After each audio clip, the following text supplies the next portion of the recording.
यहाँ दी गई जानकारी ज्योतिष पर आधारित है तथा केवल सूचना के लिए दी जा रही है। TV9 डिजिटल इसकी पुष्टि नहीं करता है। यहाँ बताए गए किसी भी उपाय को करने से पहले संबंधित विषय के एक्सपर्ट से निजी तौर पर सलाह अवश्य लें।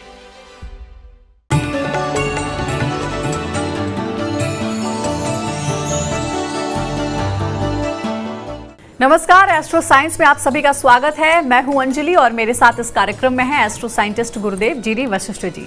सर, आपका बहुत बहुत स्वागत। दाता खुशियां दे, माता रानी सुखी रखे। हम में से बहुत से लोग विदेश में जाकर बसने, विदेश यात्रा करने का सपना देखते हैं, लेकिन सपने तो सपने होते हैं। आपने बहुत से लोगों को कहते सुना होगा कि किस्मत में होगा तो विदेश जाने का मौका जरूर मिलेगा। ऐसे भी कई लोग हैं जो विदेश जाने का सपना देखते हैं, लेकिन उनमें उनका पूरा जीवन निकल जाता है। वहीं कुछ लोग ऐसे भी होते हैं जो कई बार विदेश यात्रा कर लेते हैं। क्या आप जानते हैं ऐसा क्यों होता है? विदेश यात्रा करने का रहस्य मनुष्य की जन्म कुंडली में ही है। इस विषय को आज हम विस्तार से जानेंगे और इसके साथ ही आपकी राशि के पूरे दिन का हाल भी आपको हम बताएंगे। तो गुरुदेव, सबसे पहले हम जानते हैं कि कुंडली में आखिर कौन सा योग विदेश में पढ़ाई के योग बनाता है? जन्म कुंडली के अंदर बहुत सारे हालात बनते हैं और जन्म कुंडली का तीसरा घर, जन्म कुंडली का 12वां घर और जन्म कुंडली का 9वां घर, ये 3 घर ऐसे हैं जो विदेश लेकर के जाते हैं। और ऐसी अवस्था के अंदर बच्चा जिस महादशा के अंदर पैदा हुआ है उस चीज़ की पढ़ाई करने के लिए इंसान विदेश में जाता है, बशर्ते कि वो ग्रह तीसरे, 12वें या 9वें घर के अंदर बैठा हुआ हो। तो ये टेक्निकल चीज़ है। ऐसी अवस्था में आपको स्वयं अपनी कुंडली देखनी पड़ेगी कि अगर आपकी जन्म कुंडली के अंदर जिस महादशा में आप पैदा हुए हैं वो ग्रह अगर 9वें, 12वें या तीसरे घर में बैठा हुआ है तो आप विदेश पढ़ाई के लिए जा सकते हैं। एक तो ये योग है। दूसरा, अगर जन्म कुंडली के चौथे घर के अंदर केतु देव विराजमान है, शनि खराब विराजमान है, तब भी आप विदेश में जा सकते हैं। और अगर जन्म कुंडली के अंदर केतु देव तीसरे, 8वें या 12वें घर के अंदर बैठे हुए हैं तब भी आप विदेश यात्रा कर सकते हैं। तो ये योग बनते हैं विदेश जाने के और विदेश जाकर के पढ़ाई पूरी करने के।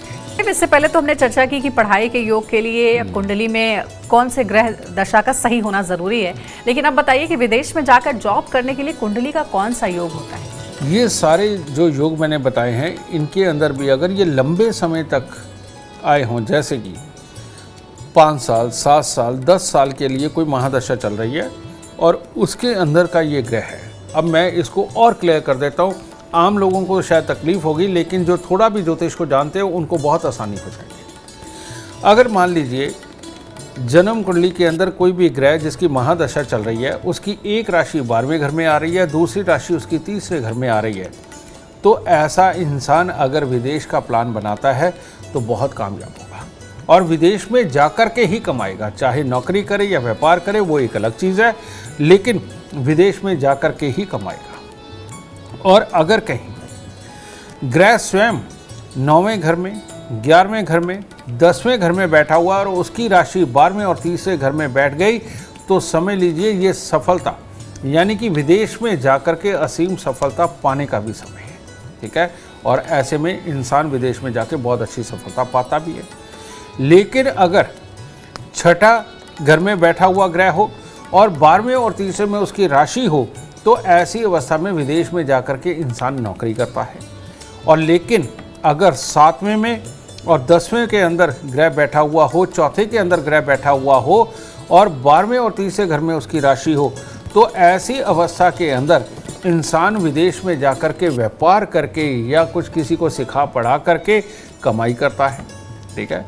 लेकिन जन्म कुंडली के 8वें घर के साथ में संबंध हो या तीसरे में ही ग्रह बैठा हुआ हो और 12वें घर में और तीसरे घर में उनकी राशि भी हो तो ये विदेश में जाके सफल होना, असफल होना, सफल होना, असफल होना, इस तरह के हालात बनाता है।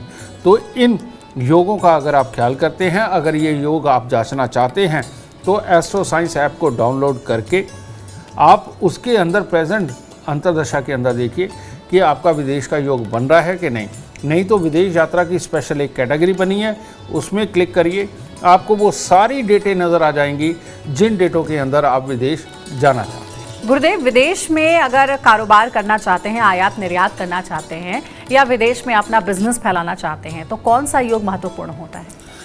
जन्म कुंडली का चौथा घर, उसके अंदर जो भी राशि है वो राशि का ग्रह अगर तीसरे, 12वें या 9वें घर के अंदर बैठा हुआ है और उसकी दूसरी राशि किसी तरह से अगर 10वें घर से भी संबंध रखे या छठे घर से भी संबंध रखे तो या 7वें घर से संबंध रखे तो ये व्यापार के योग बनते हैं और इंपोर्ट एक्सपोर्ट के योग बनते हैं। तो ऐसी अवस्था के अंदर चौथे घर का ग्रह, इसका तीसरे, 9वें, 12वें के साथ में संबंध होना इंपोर्ट एक्सपोर्ट के लिए सबसे उत्तम है। और ऐसे में विदेश में जाना आना, वहाँ सिलेक्शन करी, फिर आना, वहाँ से माल मंगवाया, फिर जाना, पैसे लेने के लिए, पैसे देने के लिए जाना, ये आना जाना लगा रहता है। और बहुत सारी दुनिया ऐसी है बेटा जो महीने के अंदर 15 दिन फ्लाइटों में रहती है, उनके लिए भी ये योग पूरी तरह से काम करता है क्योंकि चौथा घर का संबंध है। तो रोज़ जाकर के अपनी पैदाइश स्थली पे वापस आएगा, रोज़ जाकर के अपने घर परिवार के पास वापस आएगा, ये योग बनता है। गुरुदेव, कुछ लोग ऐसे तो होते हैं जो विदेश जाकर बसना चाहते हैं, इन लोगों के लिए कुंडली में कौन सा योग देखा जाता है? आज तुमने बहुत सारे लोगों की समस्या का हल निकालने का सवाल कर दिया। बहुत सारी दुनिया विदेश तो जाना चाहती है, कईयों के तो कुदरती योग होते हैं, उनकी आइल्स भी बहुत जल्दी हो जाती है, उनका वीज़ा भी जल्दी लग जाता है, बिना तकलीफ़ों के डॉक्यूमेंट सारे पूरे हो जाते हैं, चुटकियों में निकल जाते हैं, ठीक है। लेकिन कई लोग जाना तो चाहते हैं लेकिन पापड़ बेलते हुए उम्र बीतती चली जा रही है लेकिन उनका काम नहीं हो रहा है। ऐसे में विदेश जाने के योग जन्म कुंडली में नहीं होते हैं, सिर्फ चाहत होती है, ठीक है।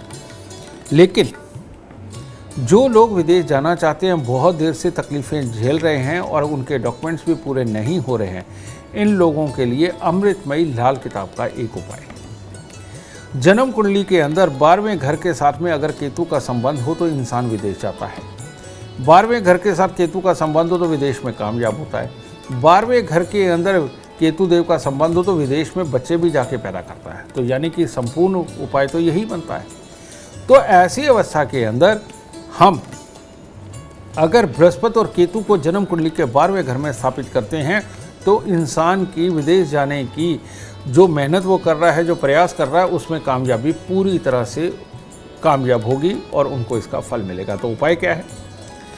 43 दिन लगातार एक 2 रंग के कपड़े लाएं, एक सफ़ेद एक काले रंग का। जो काले रंग का कपड़ा है वो आगे से बिल्कुल कोना बनाते हुए आपने बनाना है और पीछे का जो सफ़ेद रंग का है वो डंडे के साथ में जो आपने एक होल बनाना है डंडे के लिए, ये एक तिकोना झंडा बनाएं सफ़ेद और काले कपड़े को मिला करके, लेकिन कोने वाला हिस्सा काला और पीछे वाला हिस्सा जो डंडे में लगेगा वो सफ़ेद।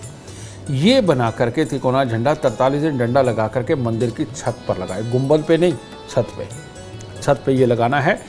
तो ये केतु की स्थापना जन्म कुंडली के 12वें घर में होगी। इसके साथ में अपने घर की छत पे हर रोज़ थोड़ी सी चने की दाल आपने वो गिरानी है ताकि पक्षी चुग जाएंगे, कोई बात नहीं।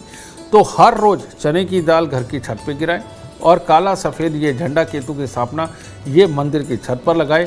तो आपका विदेश जाने का सपना पूर्णतः सच होने वाला है और पूरी कामयाबी के साथ में सच होगा। गुरुदेव, कुछ लोग सिर्फ विदेश घूमने के शौकीन होते हैं, तो क्या इसमें भी कुंडली का योग मायने रखता है? बिल्कुल मायने रखता है। तुमने एक शब्द इस्तेमाल किया, शौक।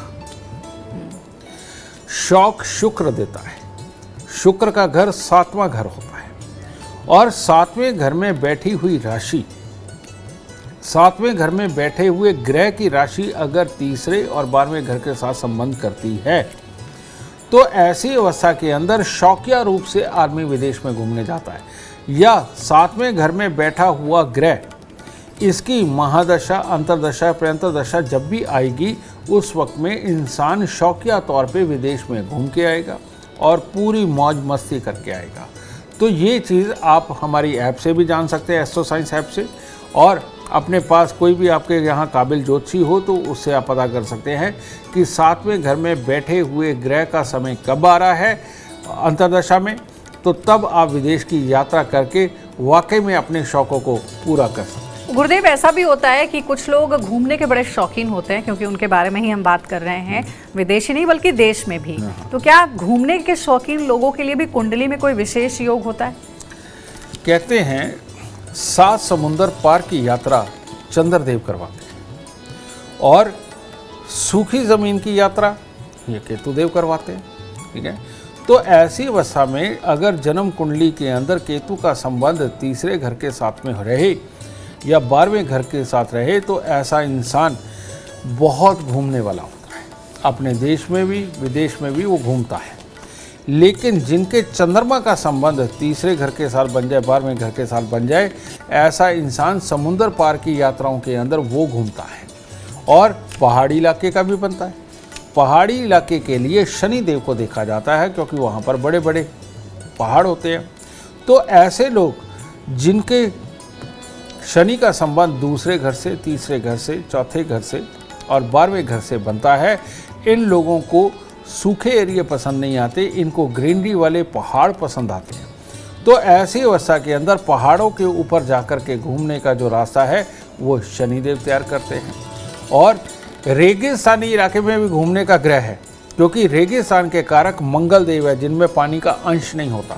ठीक है, तो ऐसी अवस्था के अंदर अगर मंगल खराब का संबंध तीसरे घर के साथ हो जाए तो जितने भी फौजी हैं वो तीसरे घर के मंगल के कारण ट्रांसफ़र पे रहते हैं। और जिनकी ट्रांसफ़र वाली जॉब होती है कि मियाँ जम्मू में है और बीवी कन्याकुमारी में है, ऐसे जो हालात है ये खराब मंगल भी देते हैं।